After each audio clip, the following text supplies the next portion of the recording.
Assalamualaikum warahmatullahi wabarakatuh.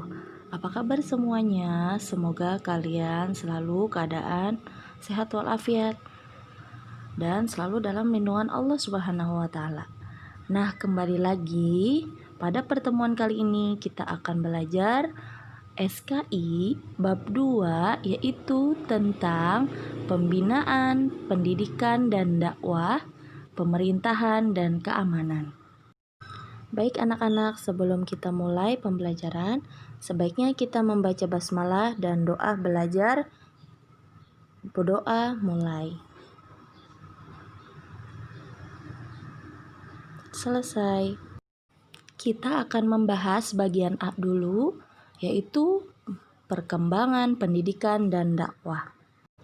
Setelah Rasulullah berada di Madinah, langkah pertama yang dilakukan Rasulullah adalah membangun tempat sarana ibadah, tempat pembinaan umat dan dakwah. Tempat itu berupa masjid. Kenapa masjid? Karena masjid bisa menampilkan syiar Islam yang selama ini terus-menerus dimusuhi dan diperangi.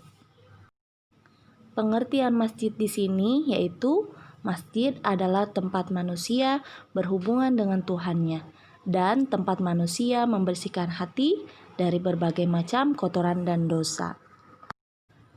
Lalu, masjid itu dibangun di atas sebidang tanah kepunyaan dua anak yatim yang bernama Sahal dan Suhail.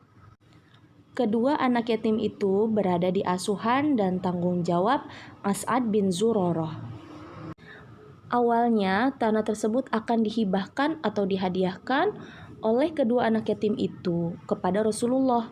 Akan tetapi Rasulullah tidak ingin atau tidak bersedia menerimanya, sehingga beliau membayar tanah tersebut dengan harga 10 dinar, yaitu dengan harga yang pantas. Nah, hal ini memberikan contoh kepada kaum muslimin bahwa anak yatim itu harus dipelihara dan jangan disia-siakan. Di atas tanah tersebut terdapat beberapa pohon kurma dan beberapa kuburan orang musyrik. Kemudian Rasulullah memerintahkan membongkar kuburan dan menebang pohonnya. Setelah tanah tersebut diratakan, maka dibangunlah sebuah masjid yang panjang dan lebarnya 100 hasta. Proses pembangunan masjid. Nah, setelah selesai membangun masjid dalam bentuk yang amat sederhana, lantainya yang terbuat dari kerikil dan pasir, atapnya yang terbuat dari pelepah dan daun kurma, tiang-tiangnya terbuat dari batang kurma. Bangunan masjid yang amat sederhana itulah yang akan menjadi tempat mengasuhnya manusia-manusia beriman yang akan memberi pelajaran kepada umat manusia, di mana masjid itulah Nabi Muhammad menggembleng para sahabatnya yang nantinya akan menjadi mubaligh dan pendakwah. Di dalam masjid itulah Nabi Muhammad memimpin semua manusia yang beriman. Beliau siang dan malam mendidik mereka supaya menghayati kehidupan sebagaimana yang Allah kehendaki.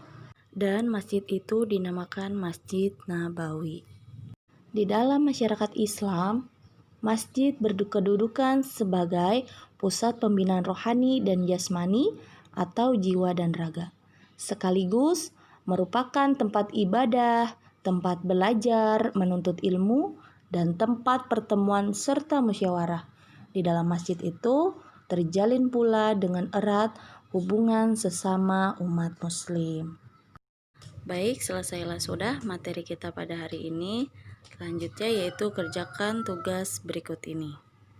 Kita mengucapkan bersama-sama alhamdulillahirabbil alamin.